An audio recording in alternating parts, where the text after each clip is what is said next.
Hello, friends of Studio Brûlé. This is Steve Brûlé, and it is coffee time, a casual session in which I go over a bunch of the things that have come across my desk since the last coffee session. Draw your attention to my VIP membership card to the patriarchy, which authorizes me to comment on all the evil comings and goings of the evil global feminist empire, which is really well funded all the way around the world. Welcome to the regulars.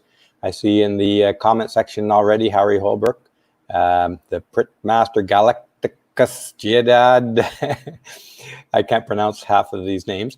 As you might have noticed in the title, I have none other than Janice Fiamengo with us here today to discuss anti-intellectualism, and in particularly one of the articles which was particularly interesting, that was written by an anonymous professor on I forget where it was published, but anyways, it was written anonymously out of the legitimate fear of total annihilation of his life for going against the authorized narrative.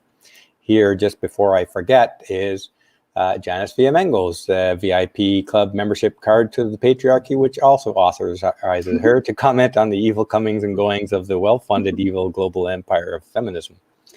So, and you can hear Janice in the background. So I am going to bring her right in right now. Oopsie, here she is. Here I am. Welcome, Janice. Hey, Steve, how's it going? Pretty good, thanks. Good. Yeah. Lots to talk about today. Oh, incredible what's going on in our culture now. This is like a watershed moment, I think. Yeah, I think so too. My husband and I have been talking about this over the last couple of weeks, saying, like, we've been talking about the collapse of North American culture for a long time, and the unleashing of the forces of division and chaos and retribution. And, but it's one thing to talk about it and to see it gradually approaching. Gad Saad has that, as we inch towards totalitarianism, that's his phrase. But that now we feel like we're really in it in a much more profound way. And it's pretty dispiriting. Yeah, every day more large corporations are pledging their support and money, huge amount of money, towards Black Lives Matter, which in fact is just another feminist supremacist group. Yeah. And I have a video coming out on that very shortly. We're going to just look at a video will be called Get to Know Black Lives Matter. And you're going to be a little surprised of this if you've never looked into Black Lives Matter before. Yeah. Yeah. It's amazing the widespread, like the speed and widespread nature of the capitulation of so many big corporations, and of course, academic institutions and media companies and everything. I mean, so many people are willing to bend the knee to a supremacist, totalitarian ideology that demands retribution on the basis of skin color. It's really scary stuff. And it's especially disturbing for me to see it coming out of academia. Over the last couple of weeks, I just keep getting these statements from various departments of universities, open letters being sent by members of universities to the president demanding all different forms of obeisance, various academic institutions stating that, they support Black Lives Matter, and that each instructor in a university of higher education must sign on, because of course silence is complicity. And so, this has been going on for a long time. And so no one should be surprised. No one should be at all shocked that the death of George Floyd is being used in this way. But the ramping up of the pressure on every single person in an academic institution to fall in line and to bend the knee is quite startling and impressive. And you did I think a Fiamengo file almost focused on this topic. exactly, right. The pledges of allegiance. Oh yes, the loyalty oaths, the pledges of allegiance. Oath. Yeah, that one was, Yeah. I think that was called Science Goes to Die at UC Berkeley. And we've known that UC Berkeley is a center of this kind of radicalism for decades. And this was particularly the use of these diversity statements for every single person who applies for a job at the University of Berkeley. This was in the astrophysics department, if I'm remembering correctly. And that it makes clear in all of the literature around these diversity statements that job applicants have to make, that the diversity statement is more important than one's academic qualifications. That if one does not score a 4 or above a certain cutoff on the diversity statement, and this is an extensive statement of one's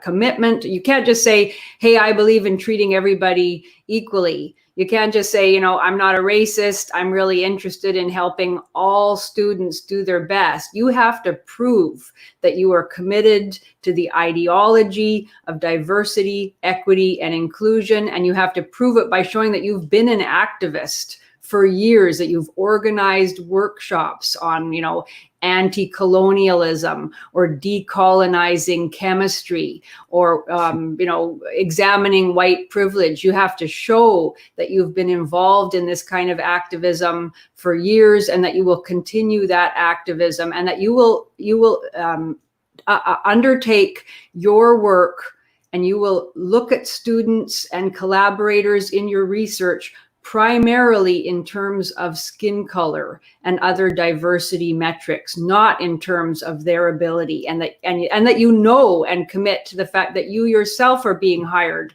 in terms of your commitment and maybe your skin color or however other way you might fulfill the university's diversity mandate, and that actual devotion to the truth of science and the pursuit of knowledge is entirely secondary. That has been the subtext for years and years, but this is now the overt text. It's not even hidden anymore. And so the death of George Floyd has released all of this, and we now have these kinds of statements being made, all sorts of further commitments being made to make diversity, inclusion, equity the primary, maybe even the sole mandate of the university. Incredible.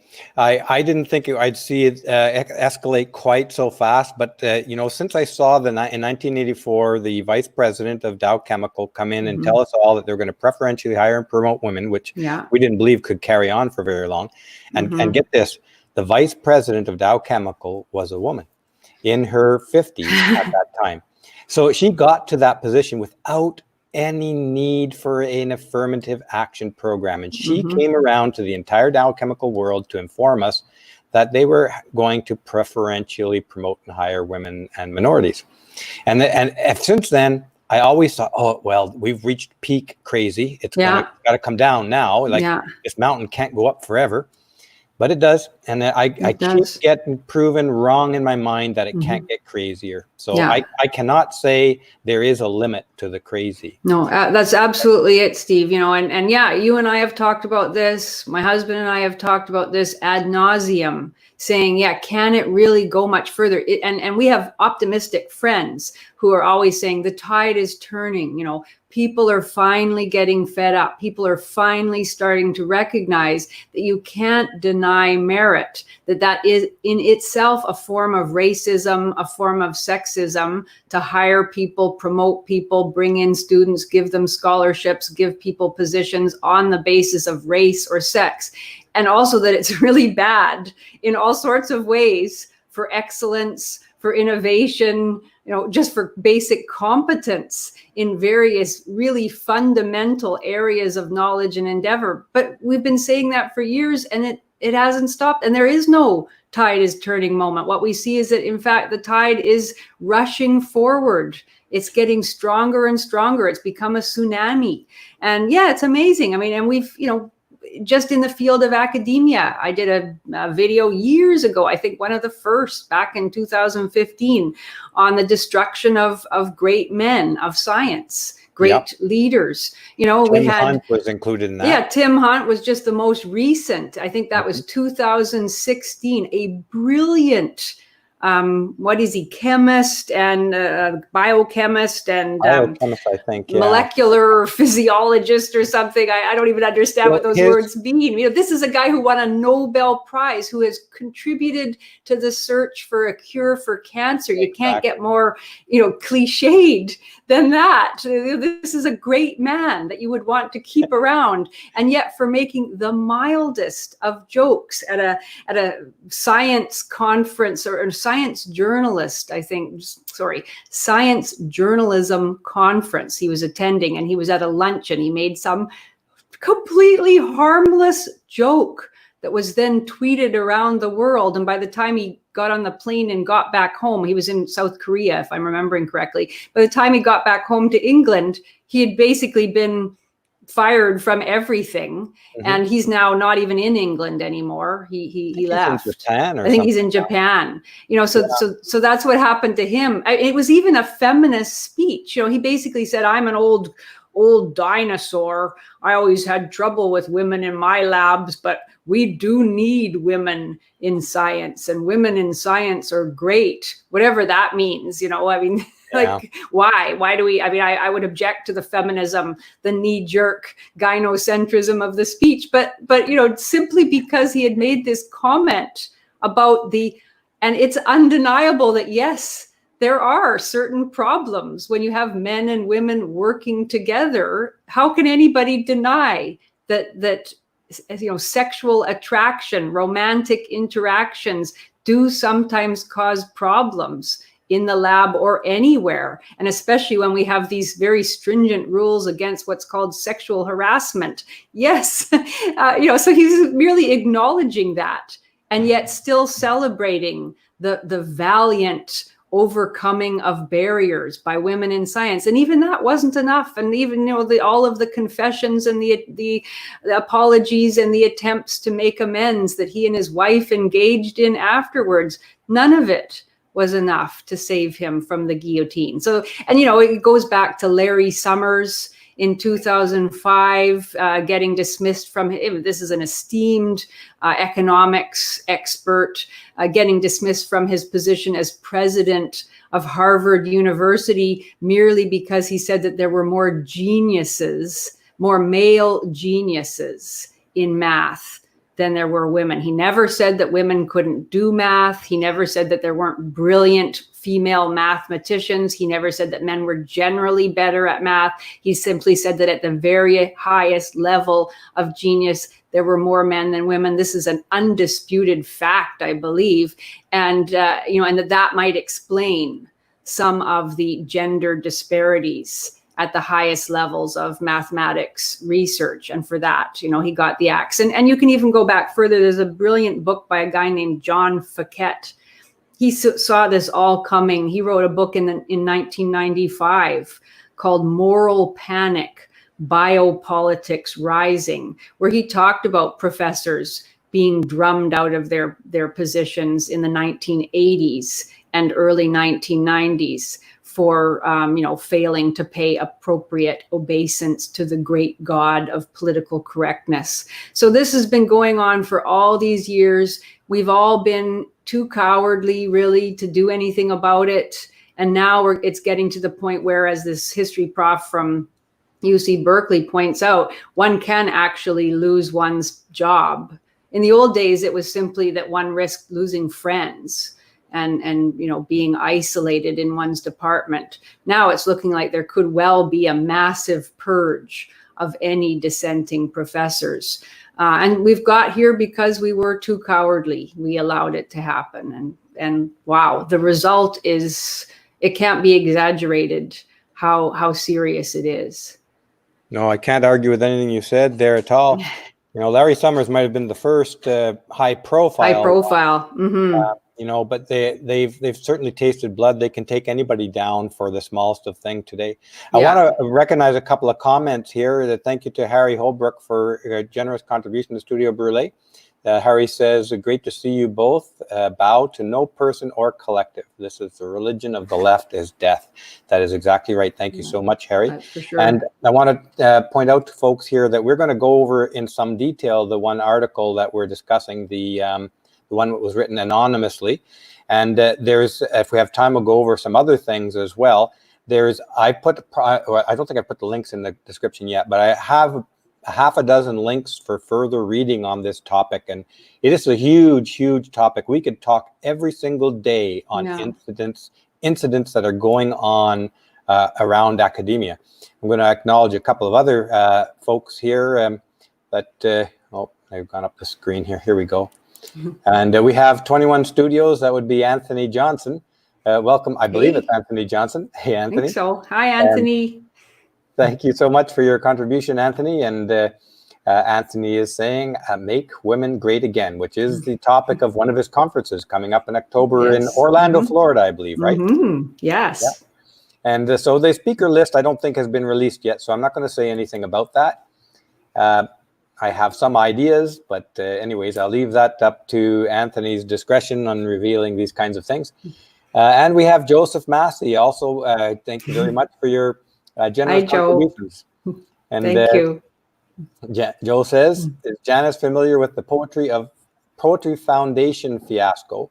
Total shakedown of SJW lunatics. Literary merit is meaningless now. Yes. Are you familiar with that, Janice? I think so. I'm pretty sure I tweeted about it last week, maybe. And yeah, the poetry, if I'm remembering correctly, the Poetry Foundation leadership made a statement, one of the obligatory, faith statements about being very concerned about institutional and structural racism in American society and being committed to ending it and standing with, all of the victims of racial injustice. And, it sounded pretty knee-jerk, politically correct.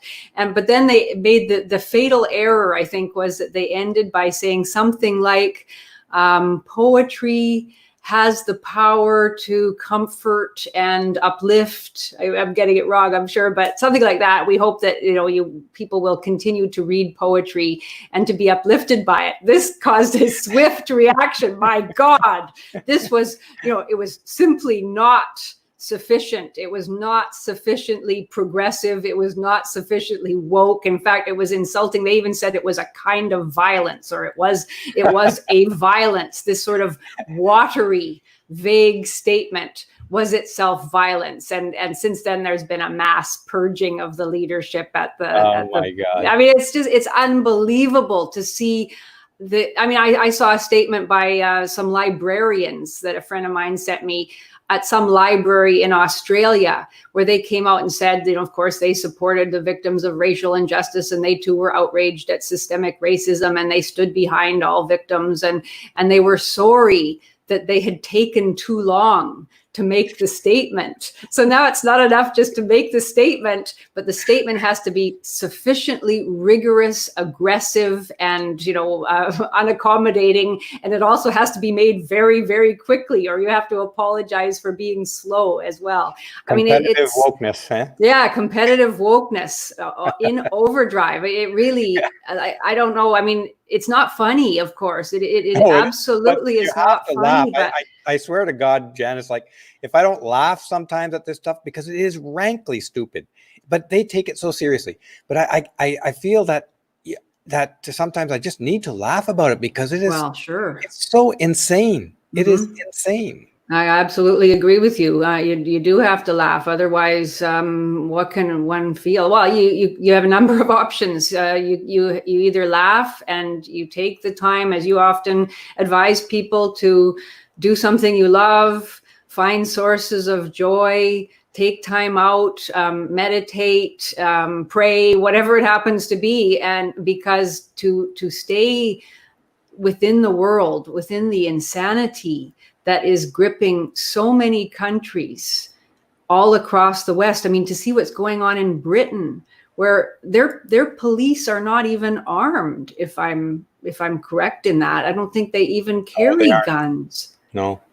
They may change their mind on that soon. Yeah, I mean, and then there are people standing there in protest saying, hands up, don't shoot, and mouthing Black Lives Matter slogans, and to watch that, the flurry, the tsunami of apologies and expressions of guilt and expressions of self-loathing, the way in which entire institutions are turning themselves inside out to say how much they hate themselves and everything that's ever been done by a Western country. It's all thoroughly evil and must be atoned for. And there are expressions of willingness to do whatever it takes to atone, and the willingness of individuals to do whatever it takes to lie down on the sidewalk or on the cement and put their face down while people of color stand over them, as gestures of submission or so-called solidarity. It is really, it's amazing. I mean, it's so bad that I often think,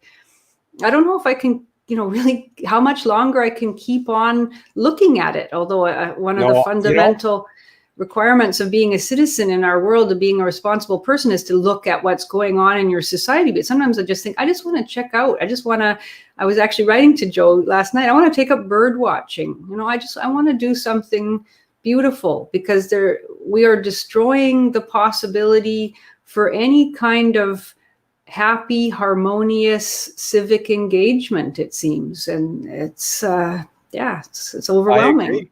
I agree. I've been thinking a lot along those lines myself, that there's not, like, I this work is important, and I'm going to continue it to identify and capture the decline of our culture.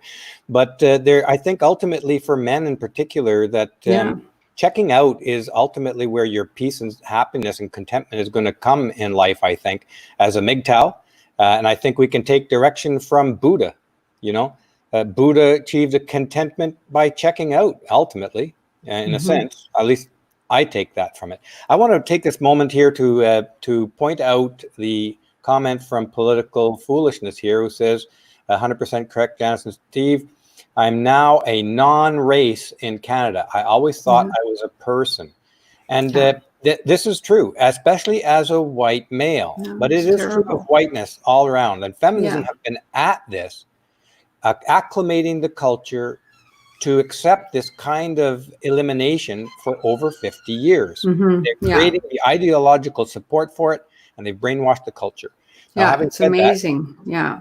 I just want to get through a couple of quick things here, Janice, and we can get into that article, because when I was Googling for a thumbnail image for this particular session, I Googled student graduate.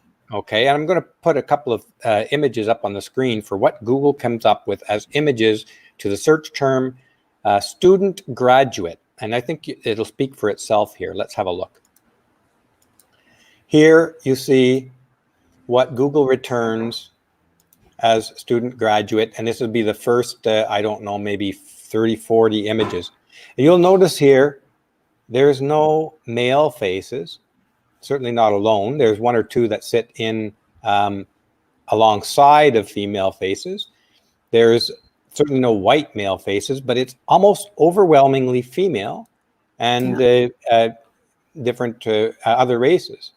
And this is, of course, referring to images of North America, where putatively we are something like 80% of the population, but Google search returns back almost an absence of white males in the so-called white male-dominated culture.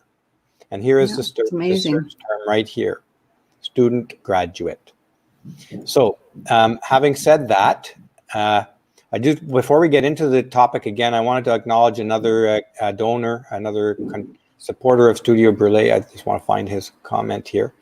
And this is coming from Tom Forsyth. Thank you so much, Tom, for your generous contributions to Studio Brûlé. And Tom says, first they came for hate speech, now they are punishing hate silence. You can't win. That's a good point. That's a good point. Your silence is not enough, as they're saying. Yes, it used to be possible, and it was certainly an uncomfortable kind of acquiescence that you simply didn't engage. If you were in a university or in some woke company or working for the government or whatever, you would be constantly propagandized. You would constantly be receiving emails talking about how you had to support this initiative or how you had to get on board with, some other program or whatever it happened to be. You would constantly be told that as a man, you had to deal with your toxic masculinity. You would be told as a white person that you were complicit in a culture of violence against non-white peoples and all of that. But you could at least try to ignore it. And that's been to a certain extent possible in university settings. A very unpleasant kind of withdrawal, but you could keep on doing your work and keep your head down. I think now we're reaching the point where that's not going to be possible. You're going to have to sign the letters that are being written. You're going to have to participate. I mean, one of the things that many of these statements are pointing out is that there are going to be many more, diversity workshops. Focusing especially on systemic racism, on white privilege, on white fragility, where students and staff and teachers will have to reflect on the meaning of white privilege. And what that means, of course, is that if you are a white person, everything you have achieved has been in some way handed to you. It is unearned. You didn't actually deserve it. You were mentioning this, Steve, that you live on stolen land, all of that. The idea that everything you have created was given to you in some way illicitly or unjustly, that you didn't earn it, you didn't build it, as former President Obama once said. So, and increasingly it will be difficult not to participate in these sessions of self-abnegation and humiliation. I have a friend who wrote me just recently saying that at his workplace, his supervisor sent around a form saying that he could sign up for a workshop in how to be an ally to people of color battling systemic racism. He's a young white guy, and he doesn't want to go because he doesn't, believe in all of its presuppositions. And yet he knows that if he doesn't sign on, he was certainly urged to do so by his manager, that she will take note. He feels that he doesn't like her, that she doesn't like him already. And so he's going to sign up for an all-day workshop. I've done videos about a distinguished philosopher and theologian at Duke University named Paul Griffiths, who merely for sending around an email expressing his objection to a 2-day workshop on white supremacy and being an ally to people of color battling against racism, merely for sending around an email objecting to the workshop, was drummed out of his position and called a racist and, all sorts of other things. That was Paul Griffiths at Duke, the divinity school there. And this has happened over and over again. And so again, we're going to see this snowballing as this purge takes place. Absolutely. Here I'm going to just read out, Johnny Appleseed has sent a very nice comment towards you, Janice. He says, you are one of the most objective, critical luminaries of feminism I've ever had the privilege of hearing, Janice. Oh, your perspective is so wide and comprehensive that I'm overwhelmed with gratitude. And this is exactly, I think, why we continue to do this work, is that it is needed. I think people need to hear what you have to say. People need to hear a criticism of feminism, a criticism of SJW wokeness, a criticism of anti-intellectualism, and all this stuff that's going on in our culture today. The comment we were talking about before is that the constant focus on this negativity, on these negative aspects of our culture, takes a huge toll mentally. Sure does. Wow. Because it legitimately can wind you up into anger, and that's not a good permanent state. No. So this is, like you're saying, you do need to find something you love to do and do it every day, I think. And so anyways, let's carry on with that. Do you want to get into the article, Janice? Yeah, let's talk a little bit about the article. I'd like to look especially at the first paragraphs, paragraphs 2 to 7, I think, where he really lays out he makes other good points later, but he makes his main argument in those opening paragraphs. And I mean, I was struck by a couple of things in that letter. I'm sure lots of people share this man's sense of discomfort. He mentions near the end of the letter that he's himself a person of color. I assume he's actually Black from the way he spoke about all of the issues, and that he is afraid to attach his name to the letter because he's very confident that he would lose his job, or certainly be made so uncomfortable in his workplace that it would be almost impossible for him to go on.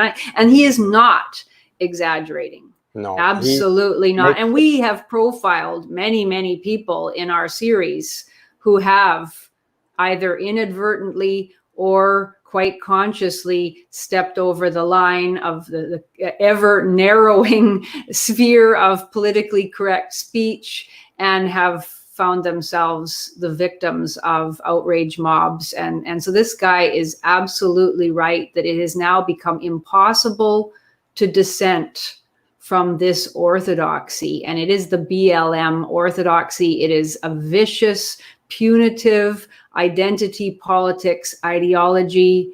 It puts ideology above any form of focus on the academic disciplines themselves, and it very harshly exiles anybody who, even quibbles with the major tenets of this new religion. And it is as vicious as any vicious form of Christianity in the past ever was at a university. In fact, I think Christianity, which at least believed that every person, even sinners, were loved by God, it at least held within it even at its most punitive, in its most punitive stages, it always had the idea that sinners were loved by God and could be forgiven. And BLM and related identity politics ideologies do not have that element of forgiveness. In fact, the very worst thing you can do is apologize. You can. Yeah. Oh, I was just going to say they can't. There's no room for forgiveness because your guilt is by being white. Mm-hmm. And how can you remove your guilt by any act of contrition when you cannot change your whiteness? Mm-hmm. That's right. That is your original sin.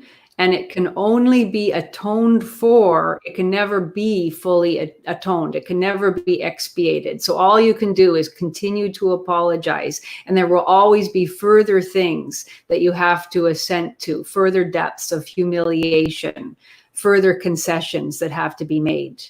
It's really quite something. So anyway, so this guy, why don't I read the first paragraph that you want to analyze? Yeah, let's look at a couple of the paragraphs. I think it's the second paragraph where he really gets into it. Yeah, I have them earmarked here.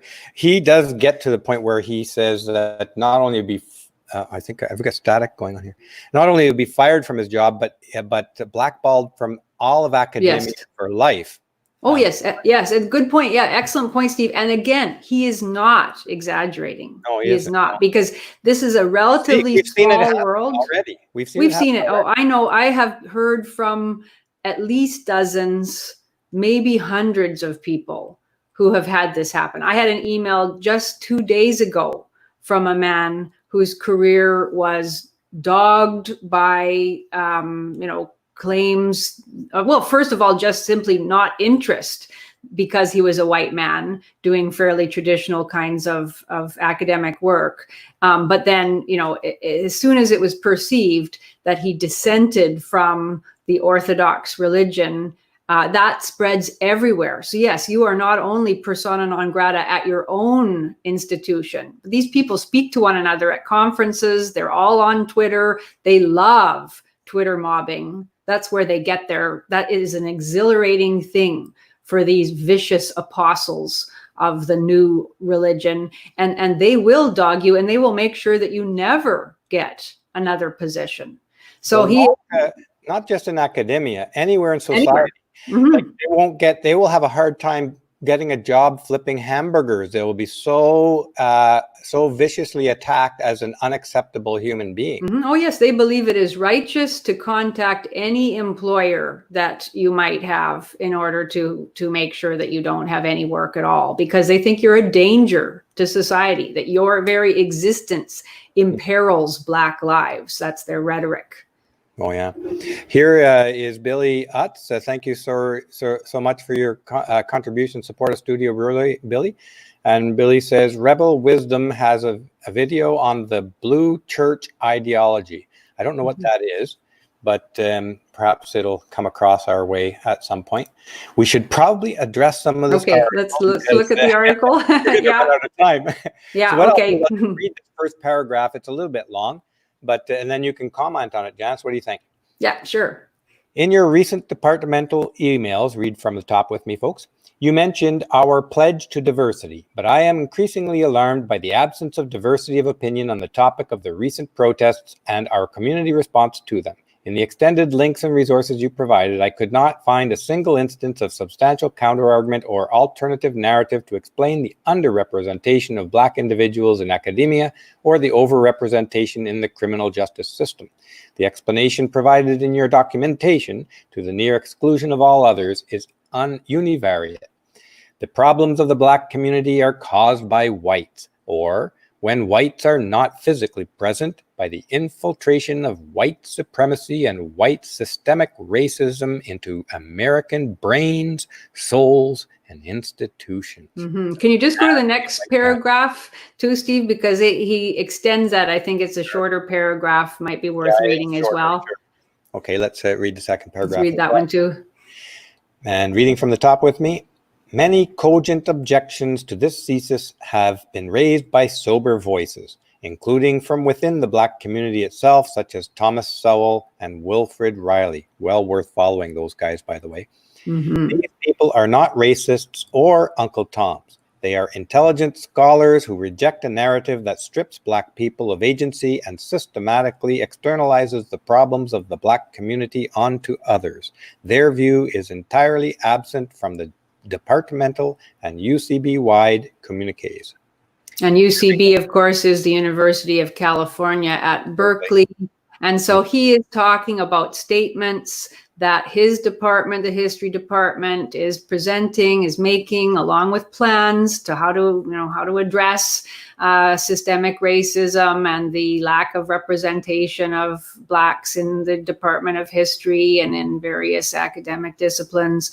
And these statements, of course, are being made at every university across North America and probably elsewhere too, as we write, and all of them fall in line. I just recently received a statement. It was actually not a statement by the university. It was a statement by members of the university community urging their university to commit to a radical program to address so-called systemic racism at the university. And it was clear, it said at the end of the letter that it had been cobbled together, or that it was just boilerplate, essentially taken from other letters that were being sent to other universities, also demanding all these various and very worrisome changes.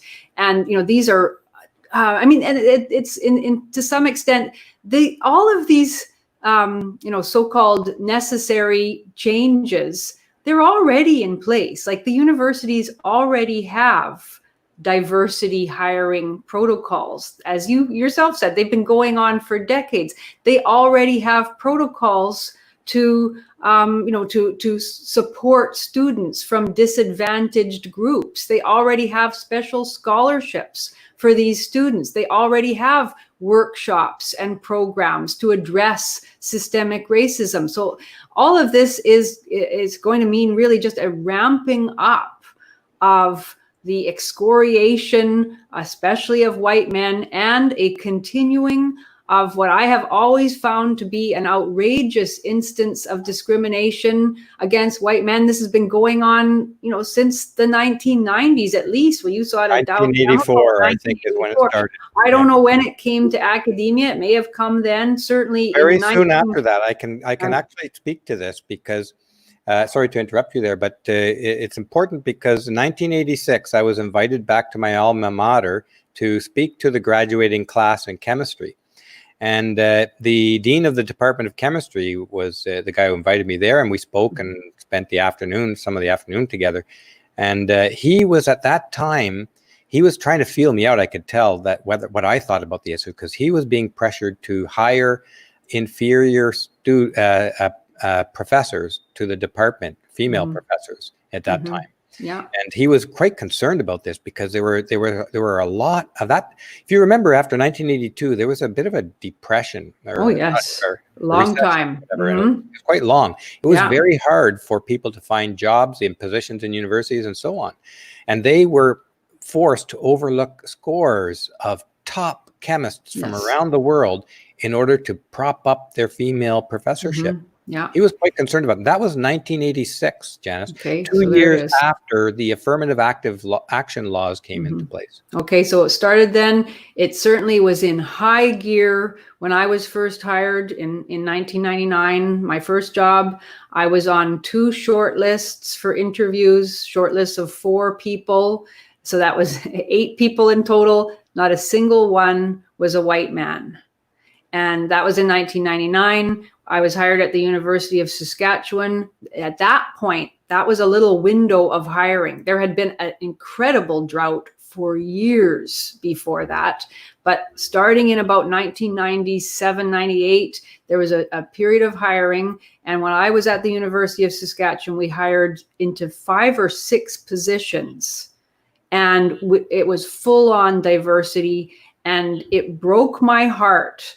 And to this day, it is still the issue that most flabbergasts me, that I saw dozens and dozens of incredibly talented applicants put into the no file solely because they were white men, and far less talented, less qualified applicants considered, interviewed, and hired because they ticked another identity box, one of the equity hiring boxes. They were women, and it was primarily women who got hired. It was primarily white women, but not all, only white, who benefited from these hiring protocols, but also Indigenous people, people of color, and people with disabilities. I still find it one of the most outrageous race and sex-based injustices of our society. I know it's been going on in the United States in tandem. Very few people care about it.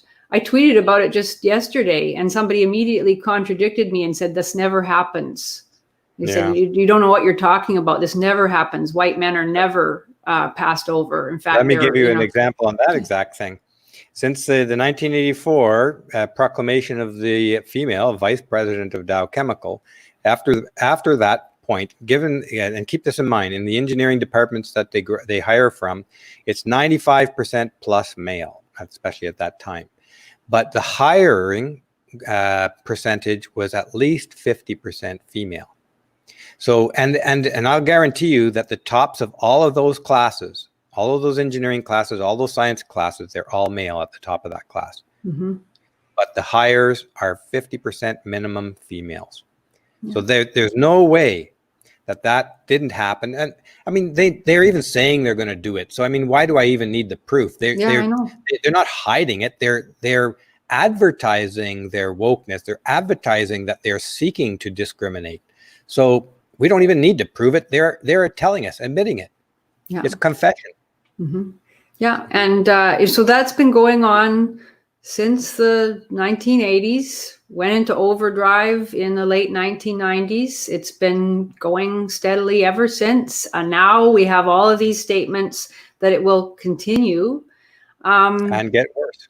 And get worse because it hasn't worked to the satisfaction of these activists. And so it's going to, even more extreme measures will have to be taken to produce the kinds of results that they claim are necessary for equality.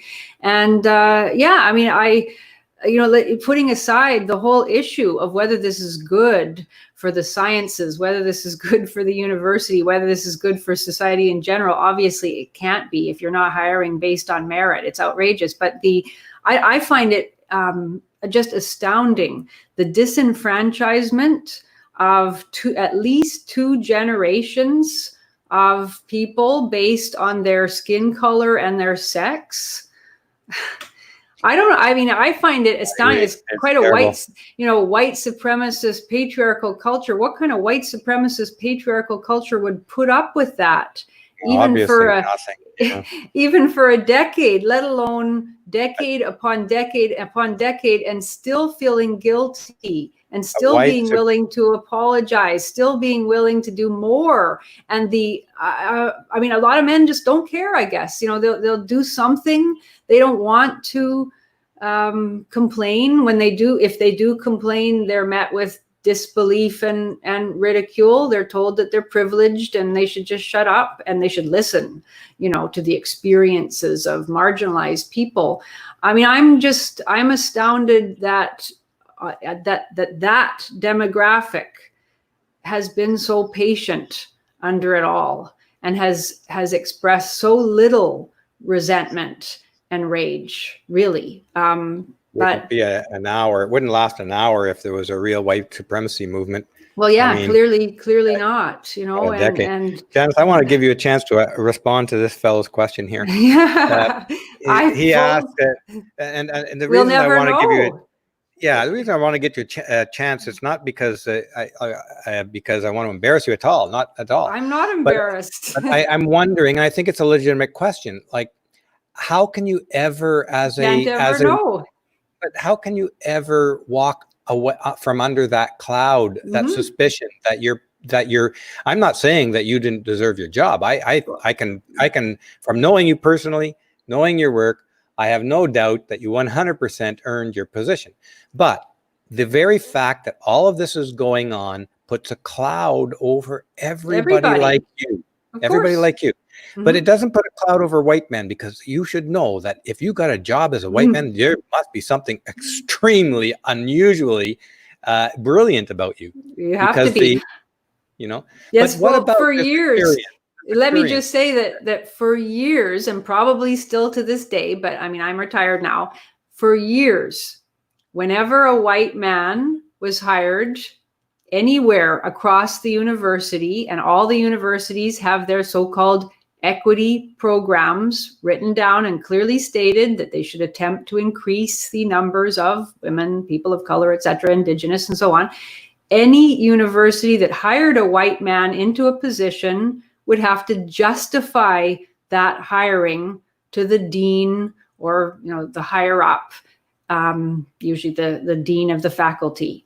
And in other words, they would have to say why they hired a white man rather than somebody else. So they would have to show that he was tremendously better, evidently much more highly qualified than the female or of color applicants. And so that does just prove right there that most white men hired had to be superlatively better qualified than anybody else who applied for the job. And as for the question of whether I was hired not based on merit, of course I wasn't hired entirely based on merit. That doesn't mean I don't think I have any merit. I always worked very hard, but I never thought I was the most brilliant of my cohort. I did actually get the best grades because I worked very hard, but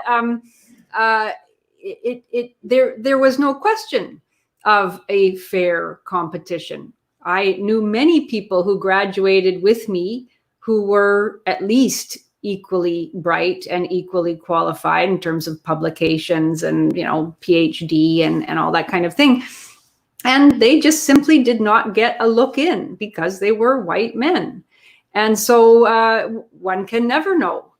And so we're talking about decades of hirings where it is perfectly legitimate to say, was that person the best person for the job?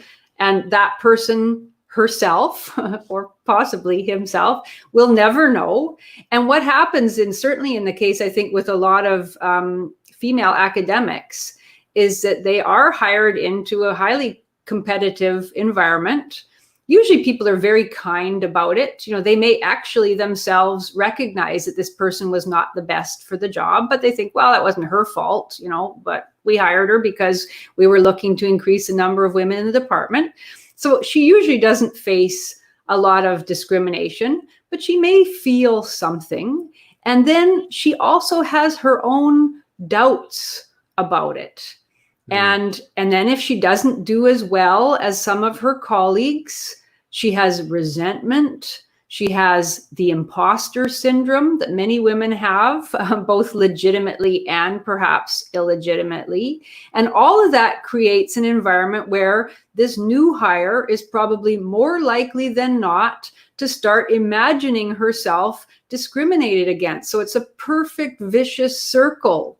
And therefore, in order to justify her own hiring and her position and any troubles that she's having in her career, she's going to manufacture sexism. Or if she's a woman of color, well, it's even better. She's got the double whammy of sexism and racism all operating against her. And she's going to say that she's not respected in the department. She's going to say that students don't defer to her. She's going to say that her views are given less weight than those of her white male colleagues. And, you know, it becomes this environment where she feels discriminated against.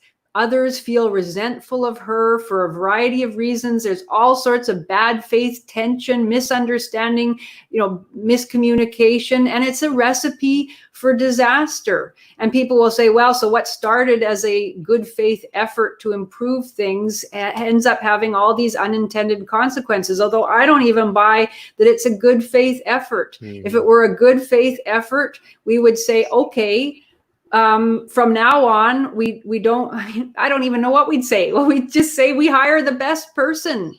Yeah. I don't believe that Canadian society or American society are so drenched in racism and sexism that people can't see the quality of the individual. But of course, as soon as you express that idea, that proves that you are yourself, you know, a white supremacist, and you have all these unconscious biases that you haven't confronted. I mean, we're at the point where everything is a Kafka trap, you know, and every person is asked, are you going to acknowledge, when are you going to start atoning for your white male privilege or your white privilege or whatever it happens to be? And if the person says, I'm not going to start atoning for it, well, that shows you're guilty right there. And if they say, okay, I'll start atoning for it now, well, that shows you're guilty too. So, I mean, we can't have, I don't, you know, it's impossible. And yes, many women and many members of ethnic minority groups will have to live with the reality that they were hired into their positions, at least partly, if not primarily, because they were women or members of ethnic minorities. And they'll have to live with that, and they'll make up all the justifications that go along with feeling that you got something that you really didn't deserve. And the resentment of those who were passed over and know they were passed over solely because they were white and male never gets articulated or recognized in our society. And each individual that's had that experience simply has to sit with it and deal with it. And wow, it's just, I mean, it's a recipe for rancor. I'm surprised that there has been so little rancor over the issue that there has been. And I wanted to just to go back to that, the letter that this guy wrote, which is an excellent letter in all sorts of ways. I thought it was really interesting, though, just to be a little bit critical, that he had to say that these theories, that the Black Lives Matter narrative, that Black incarceration rates, that Black underachievement in academia, that's all as the result of white subjugation. He had to say that denies Black agency. I thought that was interesting, because that's what everybody always says. That's the politically correct thing to say about feminism. And we always hear that from people who they say, it denies women agency. But it doesn't actually. I mean, that's just the easy thing to say. Power. Yeah. Gives them incredible power. I mean, if agency is the ability to act and to, you know, produce effects, well, it gives incredible agency to people who... this touches back to what you were saying earlier that I wanted to point out in academia, where you're talking about a woman claiming or seeing herself as victimized within her department based on race or sex or whatever. Yeah. But one of the points I wanted to make out of that's not often enough stressed is that this becomes weaponized as well. So these accusations now, it doesn't take much of a stretch of imagination to see how these accusations can take out a competitor for a position. Absolutely, sure. And so I'm convinced that women and minorities are using these accusations to take out who they see as their highest or possible competitors for promotion or for publishing or for a new job, you know. How could it not? We saw, well, we saw that woman in Edmonton who a student walked in and just had to say that she felt unsafe in the professor's class. She did not have to give her name. She did it honestly. She did not even have to register a written complaint. And the professor was still taken out. So this is not about feeling prejudiced now. This is about weaponizing your race and sex to destroy your competitors. And that's, I think, one of the things you're referring to with respect to this claim to be taking away their agency is giving them weapons, giving them incredible agency, a totalitarian level of agency that nobody should have. Yes, in order to be able to ruin people's lives merely through an unsubstantiated accusation. And that's been going on, of course. You know, we've tried to document it extensively in our videos, and now it will continue to go on, certainly. Max Danger here says he's been chased out of 3 jobs for disagreeing with women. I don't doubt that at all. I don't doubt it either. As soon as you create the idea of chilly climate or hostile climate, as soon as you define sexual harassment or indeed racial harassment, in terms of a subjective impression of an environment that is, in any way negative, well, then people can make those kinds of accusations. And in fact, they will perceive disagreement as harassment.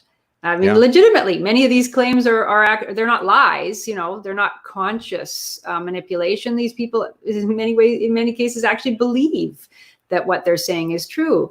And I just wanted to read a paragraph from a letter that's been written to the University of Calgary, and it's been signed by hundreds and hundreds of former students, present faculty, and just members of the community at large.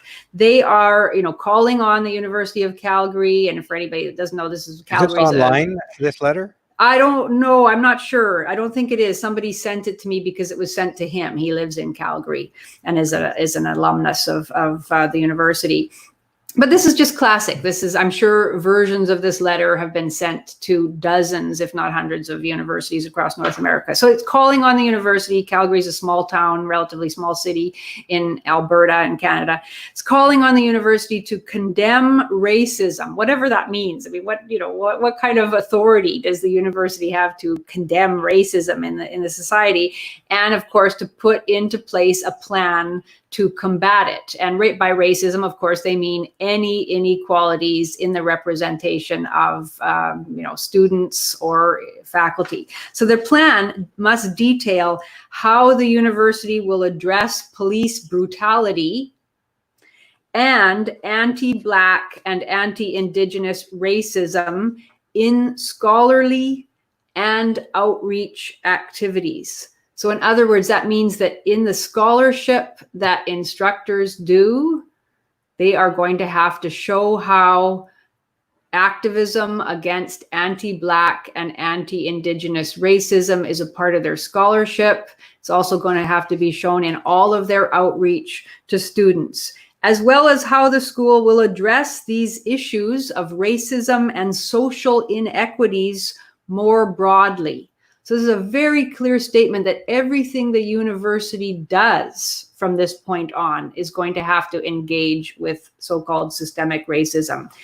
The program, the plan will have to outline how these will be addressed in the school's courses, in seminars, in workshops. So that means that in chemistry, in physics, in mechanical engineering, in art history, in psychology. Everywhere across the university, those departments will have to show how their coursework addresses systemic racism. So everything is being further twisted. I mean, this has already been going on for decades, but now even more so.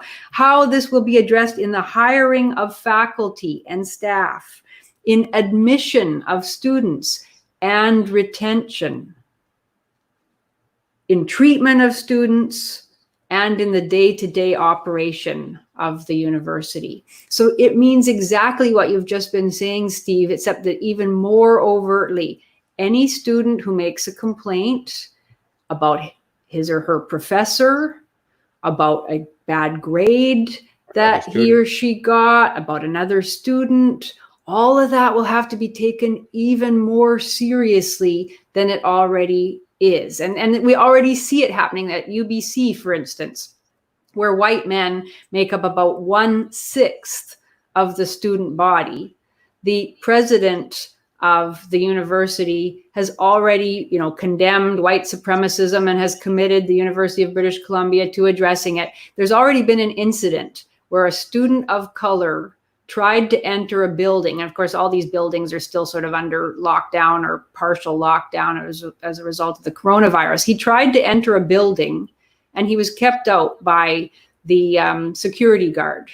And he's claimed that this was a racist incident. There's no, evidence that it is, but of course he makes the claim, and of course the entire university administration feels the need to already, preemptively apologize and say that it will look into it and go into action to investigate the officer and to, do whatever is necessary to appease this irate student. So, incidents like that, the perception that there is racism, the use of racism as a tool by any disgruntled student, or indeed any disgruntled member of staff or faculty member, will increase exponentially, and the necessity of the university to respond to them all with alacrity will also increase. So it's a recipe for the further distortion of academic values and, even further division amongst faculty and amongst students as people, any unstable or unhappy person uses these charges against other people. Maybe white men should consider studying in South Korea or at a university in Vietnam or anywhere but North America. I can't imagine wanting to be on a North American campus as a white man today. There's just nothing attractive there to me anymore. Yeah, I don't know. I think why not go study horrible. abroad? Let's send your sons, your white sons, if you have white sons, send them abroad. Yeah, it's an interesting question. I'm not sure about that. I'm not sure about what level of education they'd be able to receive. Well, South Korea some of these. It's a very prosperous country. If there are English language institutes of higher education, it might be a possibility. Korean. But yeah, I mean, it's certainly I know a number of academics who realized they had to leave their homeland. One in particular, a good friend of mine, I've never met him, but we've emailed a lot, who is a brilliant physicist. And he got to the point where he realized that there was no way he would ever get a job in Australia because he was not, as a white man and as a non-SJW white man, he was never, ever going to be hired. And he's gone to China. So he's dedicating his... I don't know. Maybe China is the place. I don't know. I just don't think it's worth it to live your life and invest your education, your work, your business, whatever it is you're doing, in a culture that hates you. And there's no other, I'm not even exaggerating here. Western culture absolutely hates white men. It's gone past this point of helping minorities and women. It's an outright open hatred. Well, sure it is. And we can, I want to do a video on this coming up soon, the way in which feminism, which always, certainly in the second wave and even earlier, as we've discovered, always expressed hatred for men, but how it particularly turned against white men. And it happened in the turn to intersectionality in the 1990s. And and now it's in overdrive. And I think there's a really interesting thing happening. I'll be very interested to see how white women, in particular, attempt to center themselves in Black Lives Matter and Antifa and these other organizations, because there's been a lot of resentment recently expressed against white women and a lot of blaming of white feminism for being supremacist and exclusionary.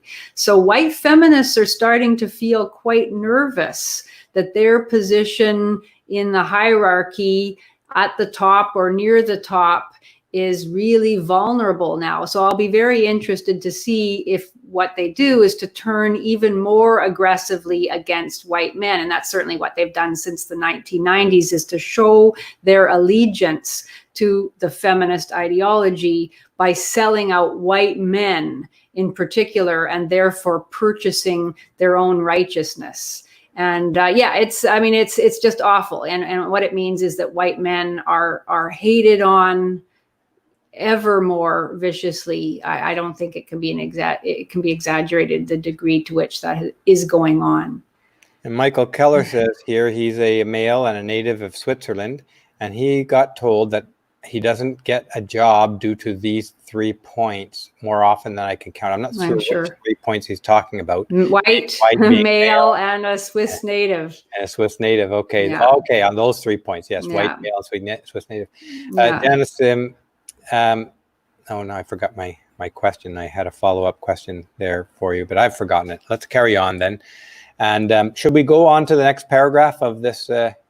Well, there's one more point I wanted to make, which I thought was fascinating about. I mean, there are many things to say about that letter, but maybe we can't dwell on them too long. But let's look at. I think it's the 4th paragraph, maybe, where he talks about the errors of logic in the Black Lives Matter narrative, especially about Black incarceration rates, and he compares it. The anonymous letter.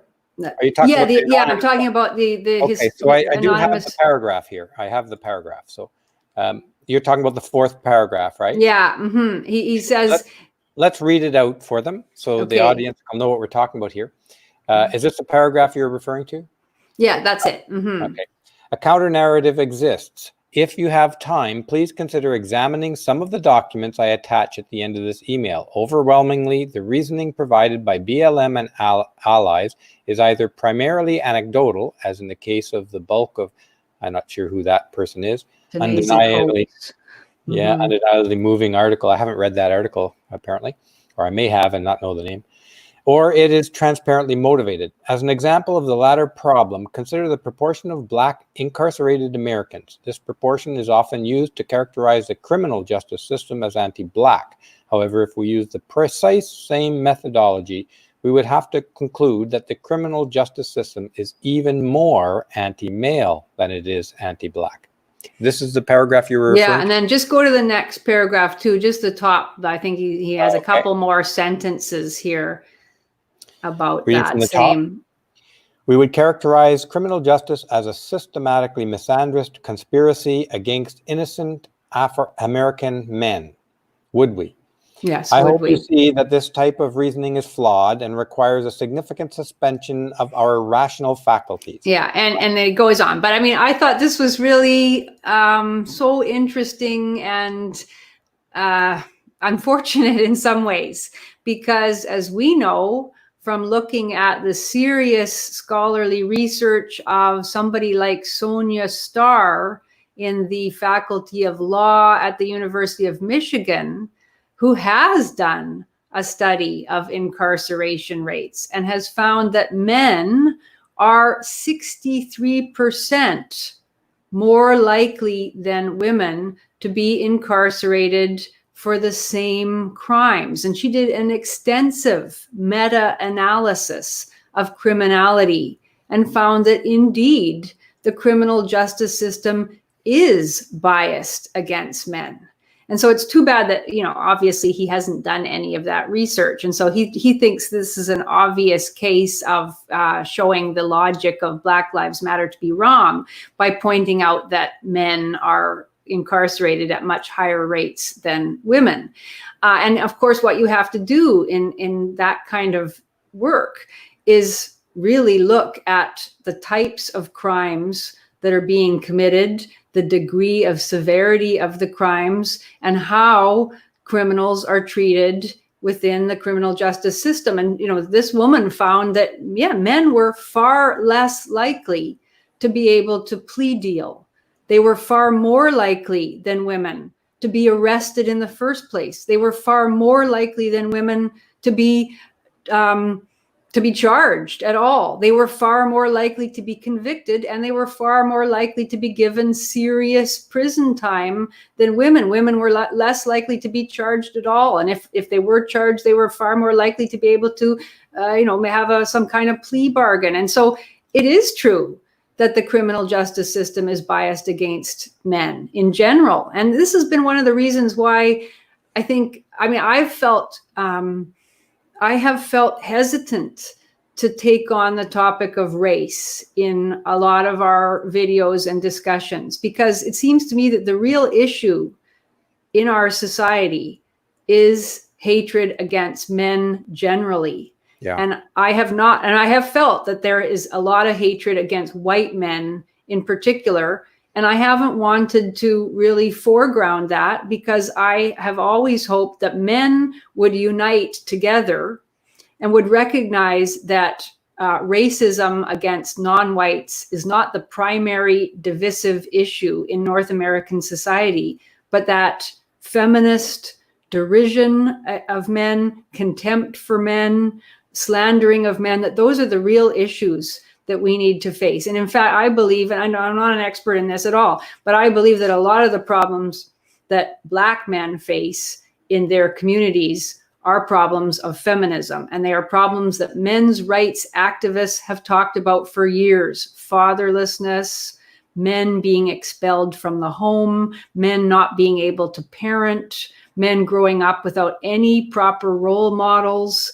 All of the problems that affect all men in our society as a result of feminist laws, feminist policy, and a general belief that men are expendable and should be kept out of families, and family breakdown too, primarily, that those are the problems, and that's what we should be focusing on rather than focusing on race. And Sonja Starr did actually look at race, I believe, also in her study. And she did find there was a racial. Can you give me that name exactly? Sonja Starr. Her name is Starr, Starr, Sonja. She's out of the University of Michigan, and she did a very definitive academic study a number of years ago. Now, if I know what the name of the study was, or the title? No, but I think if you put in her name and University of Michigan, the study will come up right away. Okay. It's something like, disparities in criminal sentencing, something like that. And if I'm right, I it's been a year at least since I looked at that again, but I'm putting it into the comment stream here. I've mentioned it at least once, probably on more than one occasion in various videos. And I think she also looked at racial disparities. And she did find that there was a racial disparity, but that it was quite small in contrast to the gender disparity. So it was something like, whereas it's 63%, she determined, in favor of women, it's something like 5%, could be wrong with that exact number, but something like that between white and Black men. So Black men are disfavored in the criminal justice system. And I think that should be obviously a issue of concern and should be acknowledged. But I mean, we hear now from Black Lives Matter, things like Black men are 7 times more likely than whites, to be incarcerated for the same crime and that kind of thing. I mean, that issue is a serious issue that needs to be looked at in a very serious way. But it's always seemed to me when I started studying this issue that Black men, white men, men of all colors should work together for greater justice in society, and that the enemy is very hateful and punitive anti-family, anti-male feminist ideology. So I've been really hesitant to talk about race at all. And but now it just seems to me, or I've been hesitant to foreground it, but now it seems to me that the hatred against particularly white men, it can't be ignored any longer. I just wanted to acknowledge that other fellow. I had his name up on the screen here. I've lost him now. Just 1 second. Ernest Bass. Thank you for your support of Studio Brûlé, Ernest. Thank you very much. We really appreciate all of our supporters here and viewers. And Ernest has this question. I don't know if you want to talk to this or at all, Janice, or you have an opinion on this.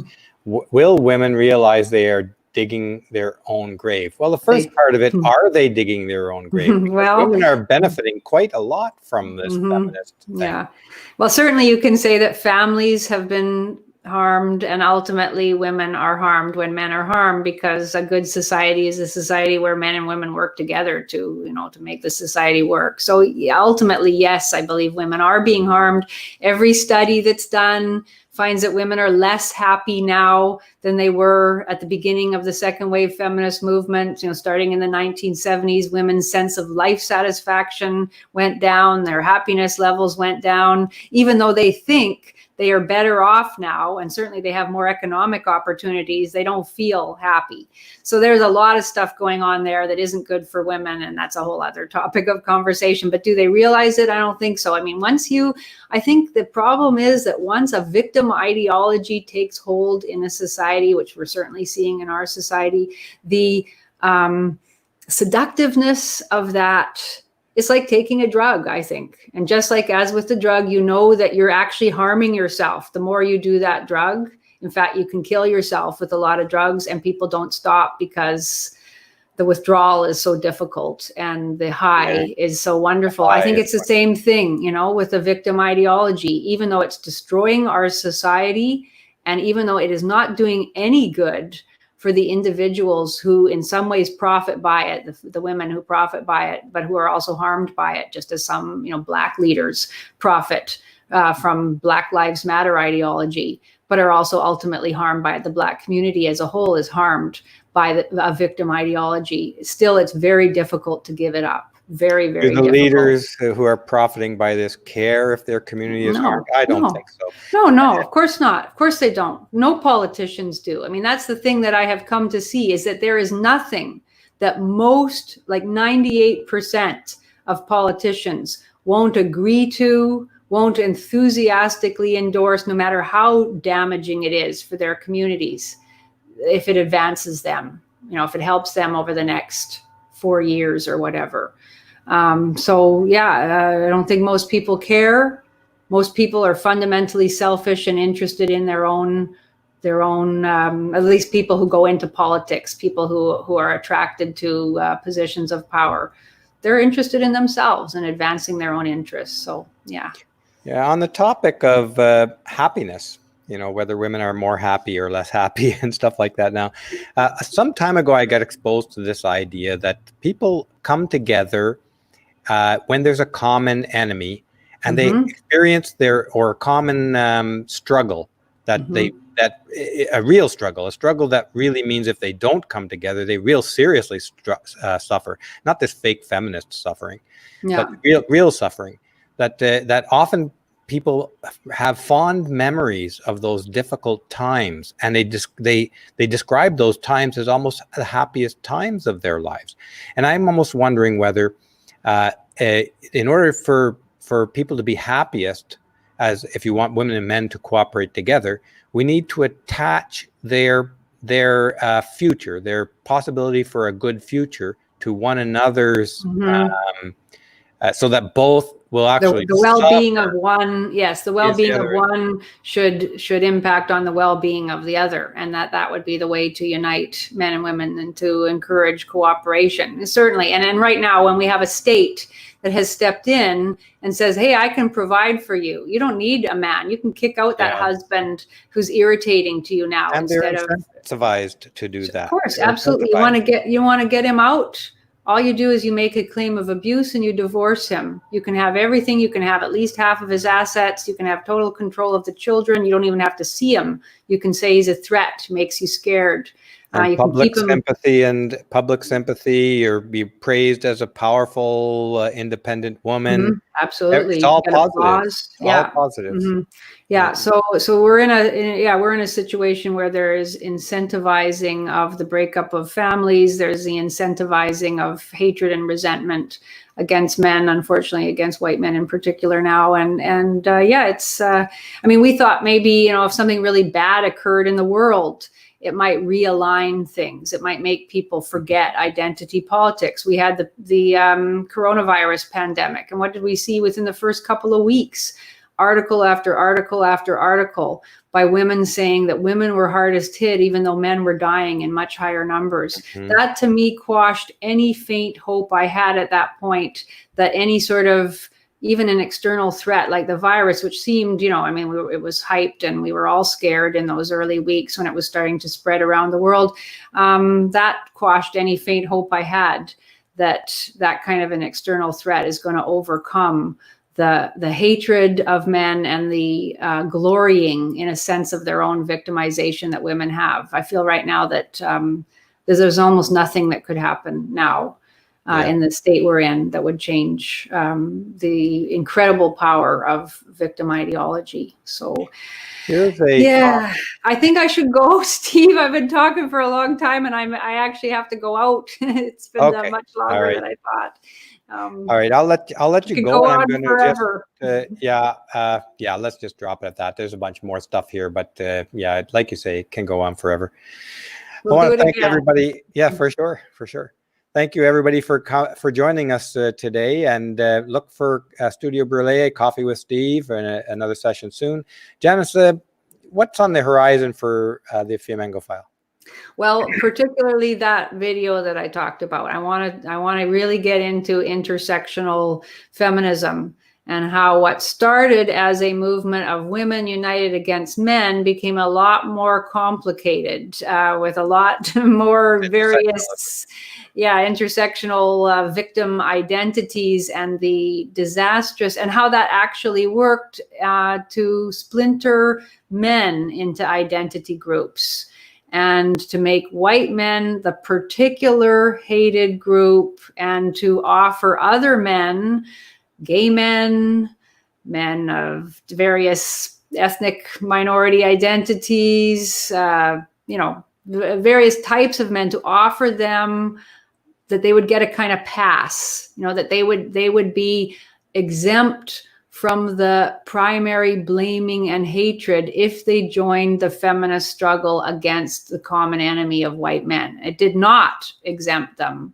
Black men are still hated. Men are still passed over in all sorts of ways, and Black men's lives are not important to Black Lives Matter at all. That's evident from, I know you're going to expose all of this. And our friend Brian Martinez at the Honey Badgers has talked about this quite a bit, and others too, that this movement is a Black feminist movement. It was started by Black women, and Black men's deaths are merely an occasion for their politicking.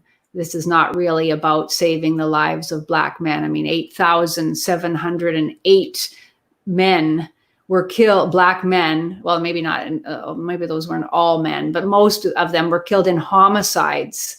And, there is through gang violence, and there's very little interest in that. There's no interest in that from Black Lives Matter. From Black Lives Matter. So so that's my interest right now. I think I'm going to really try to tease out how that the turn against white men and the very successful dividing of men against one another happened within intersectional feminism, because I think that's really what we're seeing playing out today.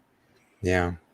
And by the way, you correctly identified the three women Black women who started Black Lives Matter, but they're three feminist women. Yes, and I think that's the most important characteristic about those three women, is that they're feminist. Yeah, They're they're also black. Marxist feminist in particular, and Marxist feminism has always been really interested in breaking up the family, and that's a stated part of their program, is to destroy the Black family even more completely. I shouldn't It's laugh. right on their I meant the website. It's right on tragedy. their website. Yeah, even more completely than it has already been destroyed by the policies that have been enacted over the past 60 years. They want to further that, and that's a recipe for further death and misery, especially for Black children.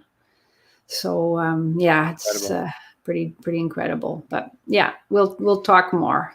So, folks, with that, thank you very much again for joining us. And as I like to remind everyone, do something you love today, every day. Yeah. If you don't have something you love to do, find something you love to do. Because no matter how bad it gets, every day, do something you love. So hope to see you again soon. Thanks a lot. Good to speak to you, Steve. Great to see you again too, Janice.